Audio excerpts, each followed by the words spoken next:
You just realized your business needed to hire someone yesterday. How can you find amazing candidates fast? Easy. Just use Indeed. Stop struggling to get your job post seen on other job sites. With Indeed sponsored jobs, your post jumps to the top of the page for your relevant candidates, so you can reach the people you want faster. According to Indeed data, sponsored jobs posted directly on Indeed have 45% more applications than non-sponsored jobs. Don't wait any longer. Speed up your hiring right now with Indeed. And listeners of this show will get a $75 sponsored job credit to get your jobs more visibility at Indeed.com/kidsandfamily. Just go to Indeed.com/kidsandfamily right now and support our show by saying you heard about Indeed on this podcast. Terms and conditions apply. Hiring? Indeed is all you need. Are you ready to learn the 3 secrets to launching a successful podcast? Hi, I'm Bill, a recent client of the Podcast Mogul. If you've been thinking about starting a podcast but aren't sure where to begin, he's got you covered. He is hosting a free webinar where he will share the 3 secrets that can help you launch, grow, and monetize your podcast without any fancy equipment or technical headaches. Click the link in the show notes to save your spot now and let him help get your podcast off the ground. Welcome to Invest in Yourself, the Digital Entrepreneur Podcast. Join the Podcast Mogul Phil Better as he interviews successful entrepreneurs that make their living in the digital world. Now, let's join your host, Phil Better, and his special guest today on Invest in Yourself, the Digital Entrepreneur Podcast. Ladies and gentlemen, welcome back to Invest in Yourself, the Digital Entrepreneur Podcast. I am, of course, your host with the most, the Podcast Mogul himself, Phil Better. And today I am very, very excited to tell you about my special guest, someone who spins yards or spins tales for a living, or helps entrepreneurs at least spin tales to help them increase their sales. Yes, that I'm talking about storytelling with Josh. I'm not even going to try and pronounce your last name, from Storytale Studio. I should have asked before we started. It just slipped my mind. But hi, Josh. How are you doing today? I'm very good, Phil. I'm very good. And it's Josh Tregenza. Tregenza. Okay, there we go. Yes. Yeah. No, that's always the fun thing, because storytelling can come from like someone's last name and like not even like knowing what it is. And like, if you don't know a story, like start with your last name. Yeah. I'm one of the co-founders at Storytale Studio. We're a design studio here in Australia that really wraps things up around stories. We're narrative driven, which means that we get to the heart of things. We go deeper down with our clients, our businesses, to find out their story and how best to tell that story to the audience that they're trying to get in touch with. So we work with that. We've been doing this for 18 months now. So I'm recently a digital entrepreneur, but I've been a designer and developer for about 15 years now. And in between all of that, I've been a digital entrepreneur and starting businesses in film, photography, and even digital magazines. Well, you're an expert in all fields, but I love it. All dealing with storytelling, because all of those deal with that. So, Josh, how did you get started? What is it about storytelling that, or stories that wanted you to help other people tell stories? So, coming from a design background, a lot of the times where you're spending time asking people questions, finding things out about themselves, trying to understand them a bit more. Most of the time when people are asking for design, they're like, oh, I want this. And what they're actually asking for is something completely different. And so part of the job is to find out, well, what are you actually after? And that usually comes from finding out their own stories.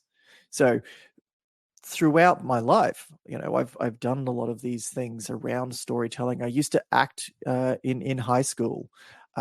It's all been wrapped around stories. And my co-founder and I, we actually realized this whilst playing Dungeons and Dragons.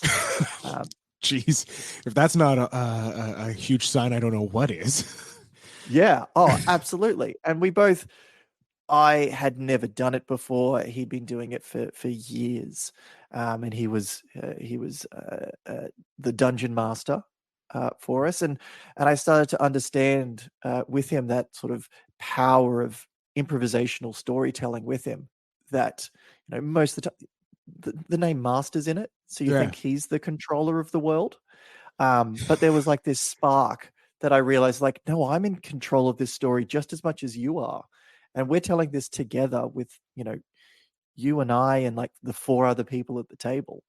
And so we actually started to get into that. And like years later, now, since we worked together, and then we went off and we came back and we're like, something's not right.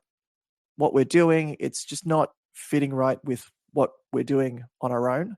Mm-hmm. And it's because we weren't telling stories together. And so we really went all in on that. I mean, we care about storytelling so much. We called our studio Stories Storytelling. Twice. Yeah. Oh. So that's how I started out, and like everything comes back to it. And it's we have, and I don't have it up behind me, but we have a poster which is like, where's the story? Just find out where's the story, and we just use that to keep asking each other like where that is. And we ask that of our clients as well. Where's the story? Like, find that out, because if you can, it starts opening doors for you a lot easier. Oh, I love that.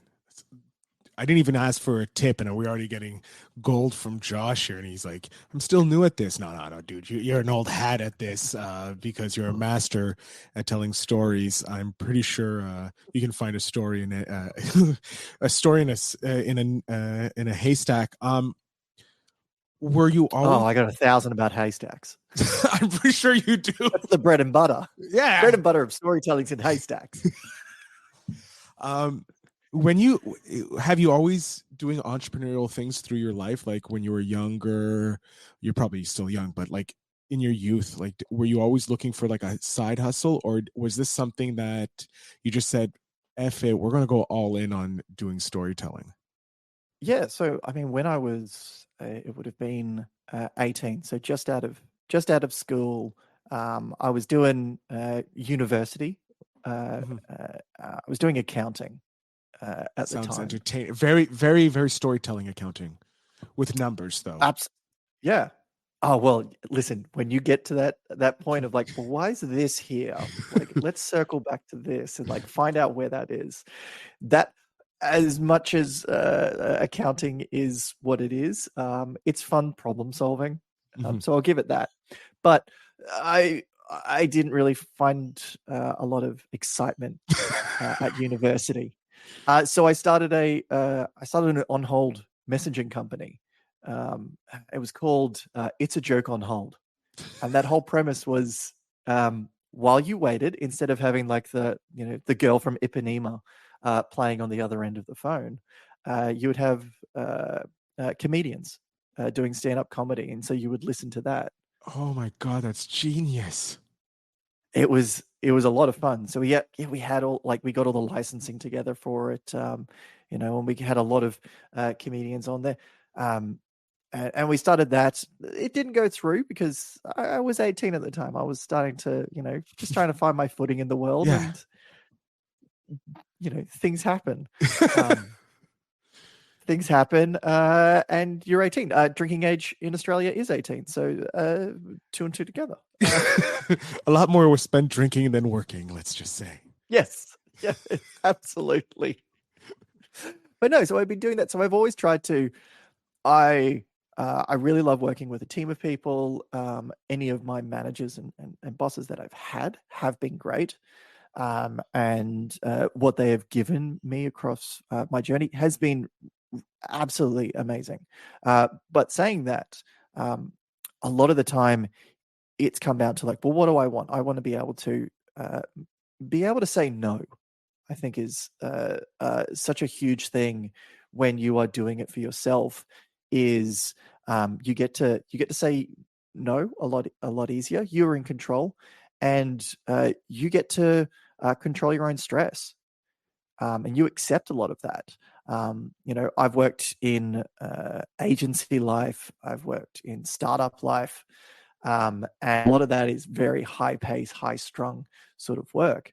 And so the storytelling aside, like there's a natural amount of stress that comes from the work that we do day in, day out. And you come to that point of like, well, did I choose this or was it chosen for me?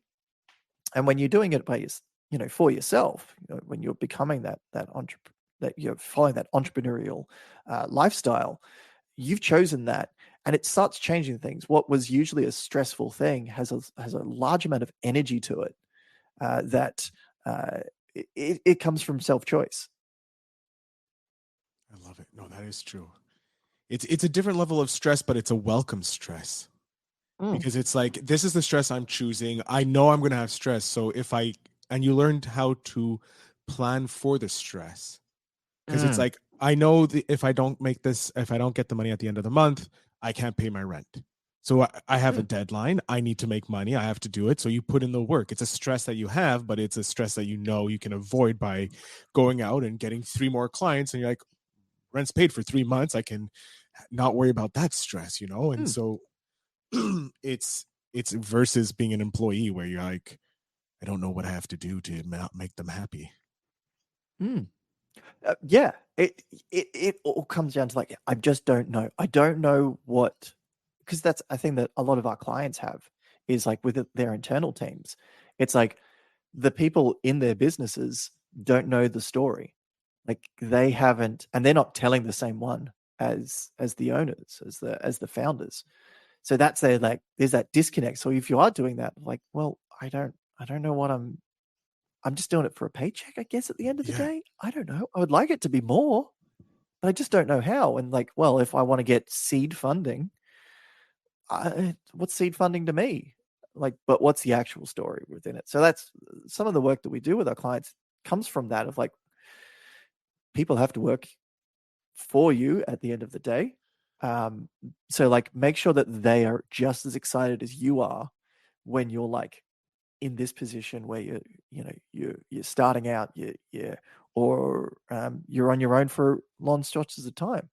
You've got to have that thing that you're choosing this stress and you're feeling invigorated by that because it's your choice, and it should be as close to the same thing as the people in your team. They don't have the same liabilities, but they've got the same accountability to the telling of the story. Oh, I like that. Getting the people, like, they may not be 100% dealing with the risk, but they know that if they help out, like, everyone wins. I love that. Getting that story. I think that's what's missing in most corporate businesses, because the further away you are from the CEO and the board, the less of the story you hear, or at least the goals. Whereas with like at least these small entrepreneurs like yourself, small little quote unquote mom and pops, they're able to share that story faster and easier, like with your help, create that story. And so they can make that story. So when they start growing into the future mega corporations that have billions, hundreds of people working with them, their story is already going through the whole process. So everybody can be involved in. And I think that's what this generation is missing. I would say, like the younger generations, I would say they want to feel attached. It's not just a paycheck. They want to be valued. So they want to be part of the story. Yeah. So you're helping do that. Absolutely. My God. Yeah. I mean, it needs to, like you said, like it's those younger generations, they want that, but everyone wants that at the end of the day. We're just not knowing that we can ask for those things. And like, I've been very much, when I've worked in businesses, I manage up. So like setting those expectations, like I want to know more about these things. I want to know more and more because I've been in those positions of people. I've been in those stresses. And that's things that like people are expecting.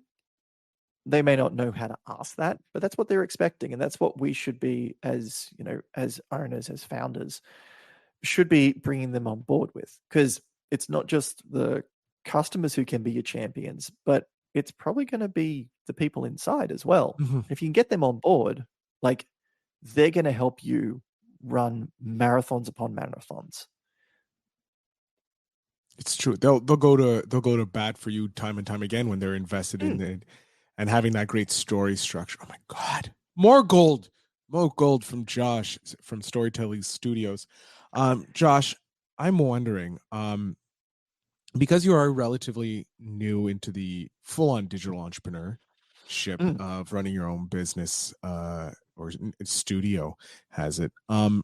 Do you have a tip for those people who are kind of on the fence? Maybe it's a tip using your story to help get you a client, like their story, or a tip just to get started in this entrepreneurial world of ours that we're seeing a boom in. Do you have any kind of tip for them? So I think one of the things, so here in Australia, we have a thing called tall poppy syndrome. And that's like the concept of like you're the tallest poppy in the field, and you're going to get clipped because you stand out. So Australians have this thing where they don't want to get too tall, and they don't want to talk about themselves a lot. Otherwise, they're going to get clipped. And that sucks. It really does. We were on a panel about it, talking about it. It's come up so often when we're being asked to speak about things.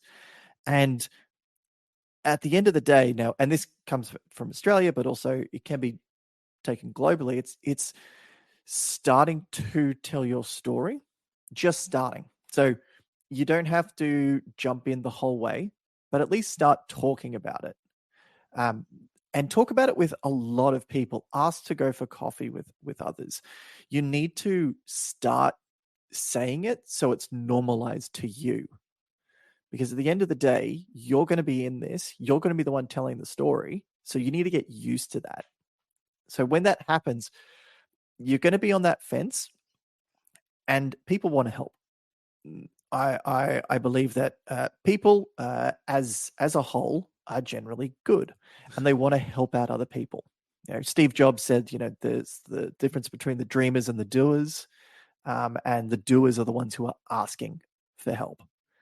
And that's so true with almost everything. Starting with what your story is, even if you don't know it, go, I've got this idea. Can I run this by you? I'll buy you a coffee, and I've just got this idea, something that I've been thinking about. I don't know what's going on. I wonder if you could help me out. Doesn't matter who they are. You're going to get something out of that you can then go, oh, okay. And if they don't have anything, ask them if they know someone who does. That's, really guerrilla networking, because you're getting an introduction with people, which is like, at the end of the day, that's such an important thing that you need as a business in any capacity, is to getting working those muscles. So much like any good story, start at the beginning, and just you're not going to be a fool for asking. If you come from a place of curiosity, people are going to come from a place of understanding. Your next door neighbor isn't going to be Shark Tank, or I think it's Shark Tank over there. It's we have the Shark Tank, but we also have I think it's the Lion's Den. Is it the Lion's Den? Lions Den, Dragon's Den? Dragon's Den. Sorry. So in Canada we have Dragon's Den, but we also get the US version, which is Shark Tank. So we have the Dragon's Den here. So two of the original dragons from Canada started Shark Tank in the US, Robert Herjavec and Kevin O'Leary. So So going back to your story, yeah. So they're not. No one's going to be like, and I like dragons a lot more because you can kind of stay away from sharks. You can get out of the water. Not dragons, if you're in Australia, they're everywhere. Well, Australian sharks, as everyone knows, they have legs. You see them down the street. You've got to jump in your kangaroo because they're the only ones who can jump far enough for them. Stereotypical comedy. It's great because I have the Canadian stereotypes. It's ice outside, and I live in an igloo, so I have a very nice igloo. Right? It's so nice. It's the work you've done is great. You've been I've got a Canadian stepfather. He's from Toronto. Is he from Toronto? Ask him what part of Toronto he's from. If he doesn't say Ontario. So no, Ontario is fine. No, there's a thing with Canadians. So people who say they're from Toronto only say they're from Toronto because people don't know there's smaller towns just surround Toronto. So it's like Yorkdale or Markham or something like that. So I'm from Markham, and it's like, wow, you're in a small town. I've never heard of that because Canadian towns are all small. So like, I don't say I'm from, like I say I'm from Montreal. I'm not originally from Montreal. I'm from a small town north of Montreal called Lorraine. So if I say I'm from Lorraine, people are going to be like, where's that? So it's easier to say I'm from Montreal. It's those like, yeah, well, it's like, it's the stereotype. It's those tropes that you kind of Yeah. just fall back. It's like these shorthands. Yeah. And it's just like, it's a lot easier. It's so much easier. Just like, listen, this is going to get me through the story. I don't need to talk about Lorraine. Yeah. That's I'm not from part of the Montreal. There we story. go. Yeah. I'm Montreal. Yeah. I'm from Montreal. Grew up in Montreal. There. Let's continue. Yeah. No. Yeah. There's no Canada like French Canada. Yeah. Oh, I understand. Yes. But yeah, so where were we? We were completely I was dragons. Yes, dragons. Thank you. Talking about dragons. Yes. So the large amount of people that you're going to be speaking with are not dragons. They're not going to breathe down your neck. They're not going to bite you. They're going to want to help you. There's very rare instances that someone's going to call you out and tell you're an idiot. And if they do, let's hope that they are saying that in a very kind way that is very respectful to you, because you know them well enough that if they're doing that, they're looking out for your best interests. But the majority of people aren't going to do that. They're going to want to help because this is something that I'm going to assume you're passionate in, and that you want to become a reality. And they're going to want that of you as well. They want your story to come to fruition, because that's going to help their story as well. We all a rising shore raises all boats. I believe that's the phrase. I always get mixed up with that saying, like yeah. A rising tide. It's a rising tide, or an incoming tide rises all ships, or something like a rising tide rises all ships. Something. So look, if you help someone, everybody wins. It's pretty much what we're trying to say. I'm going to look up that saying. I love metaphors and I love doing it, but you get caught in all of them, and it's like, the rising tide catches the early worm. That's not right. It's a rising tide lifts all boats. That's the saying.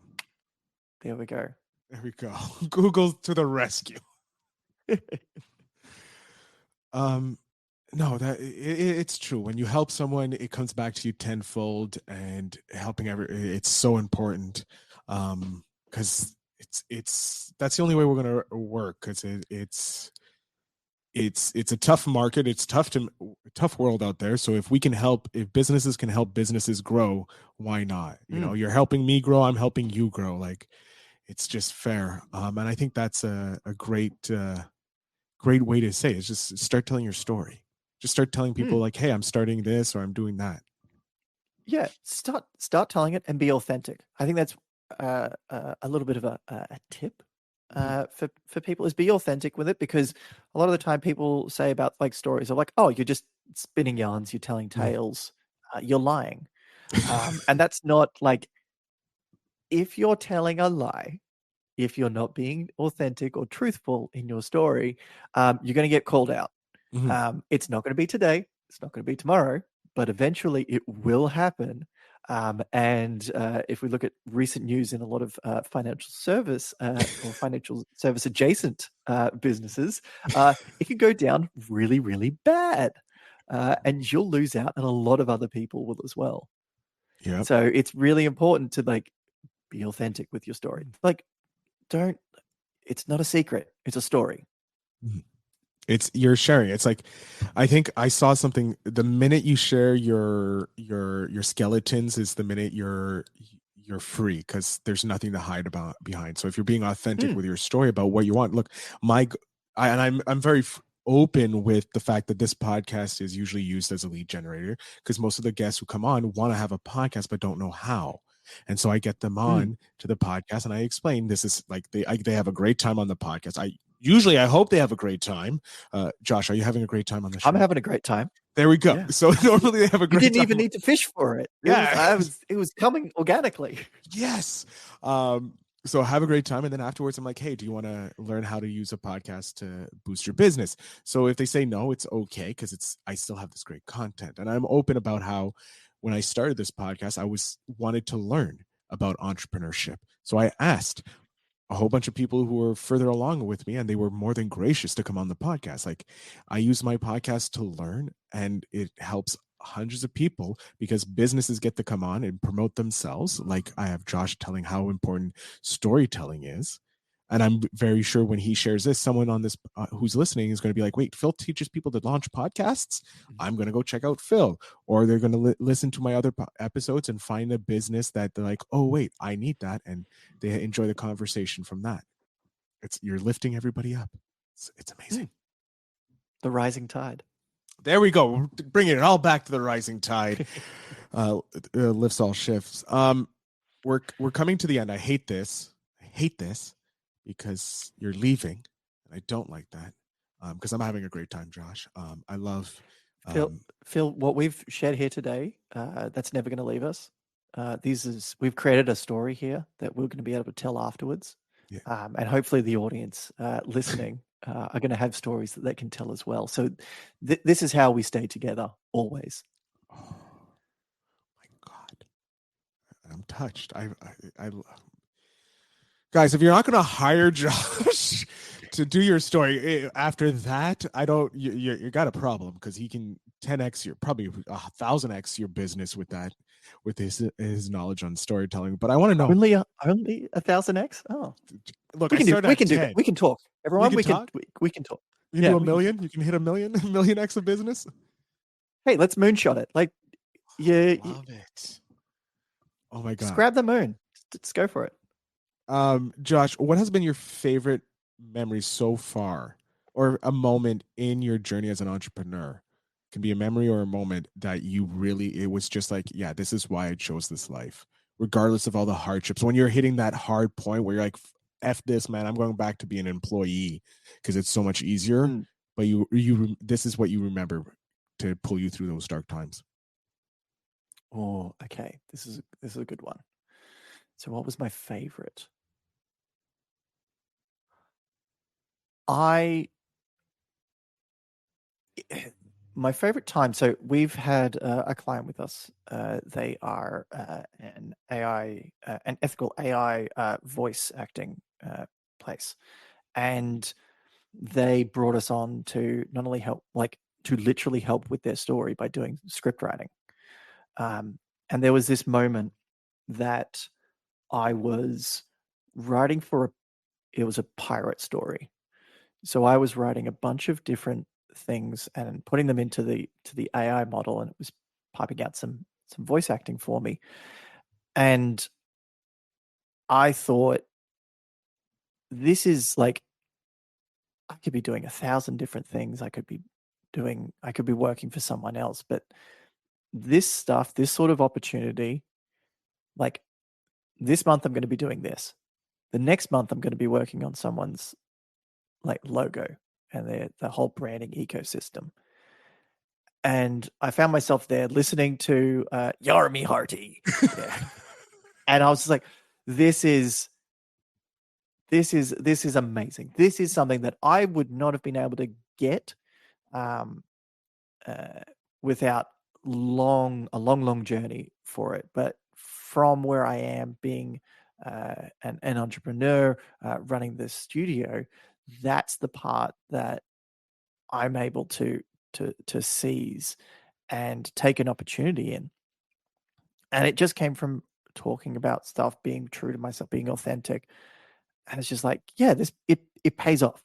It pays off. And like I was saying earlier on, like I chose this, and this, throughout all the stresses and strains, the hardships, the lowlights and the highlights, this is the thing I did. And I get to do these things that like are fun. Like, and like, not a lot of people are doing.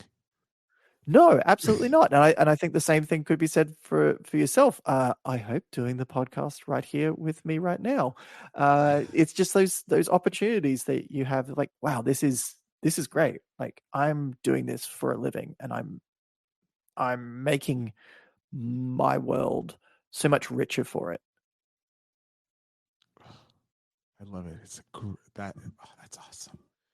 That's something special to have, like having those moments. That's why I always like asking that question, because it gets such great responses like yours.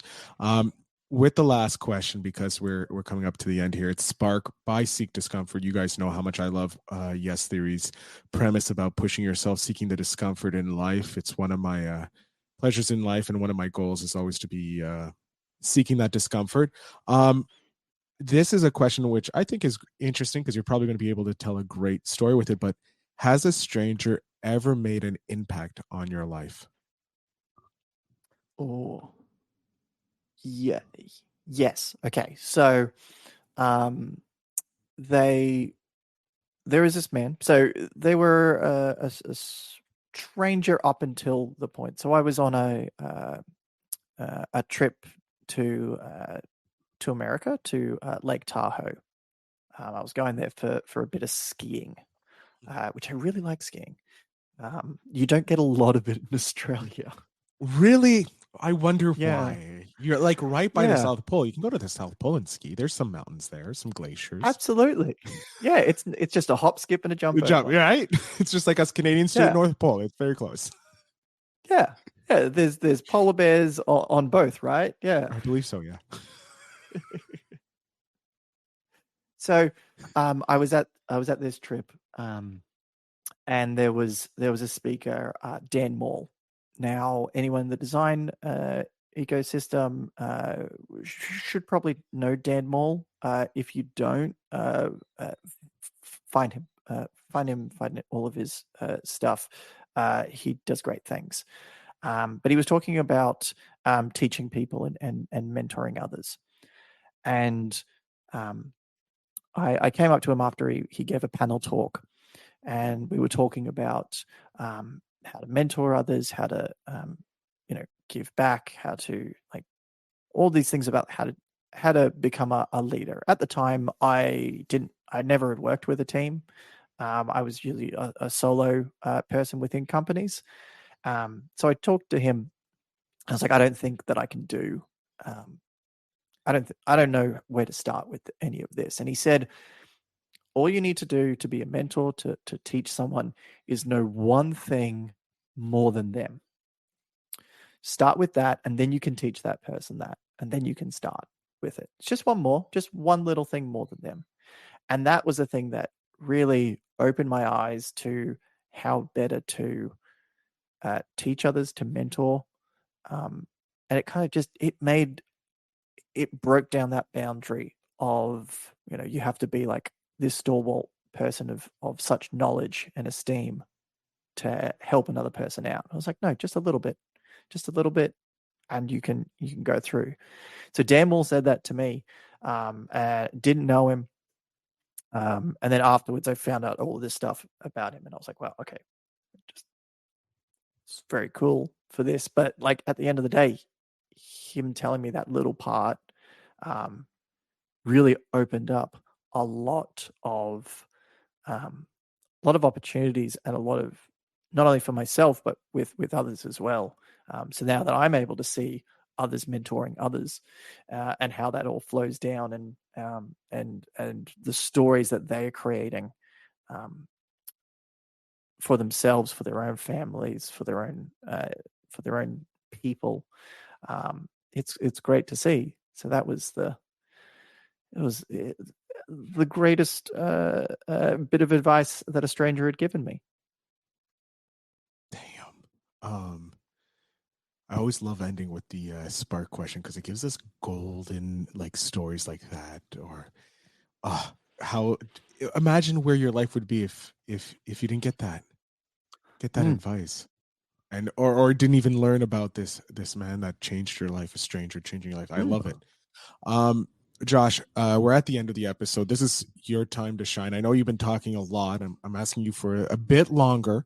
I'm going to jump off the screen, let my audience know where they can follow and support you guys over at Storytale Studio, and all that. So the floor, sir, is yours.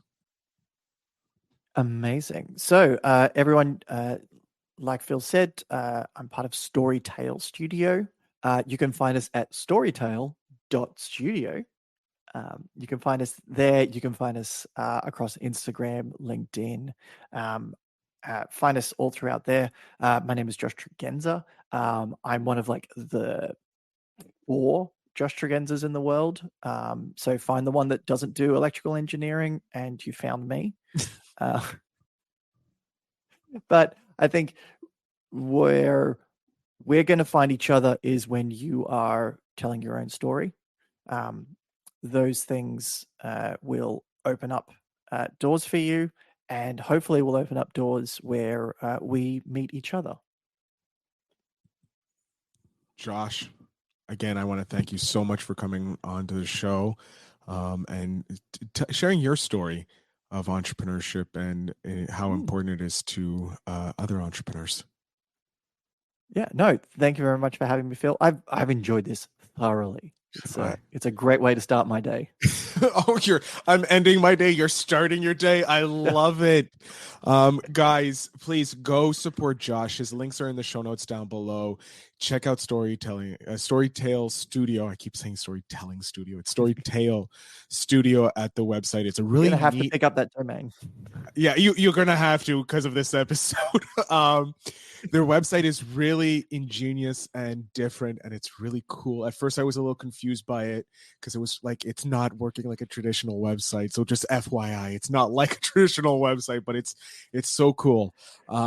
Josh, thank you so much, man. Thank you very much, Bill. Again, the audience, remember to always invest in yourself.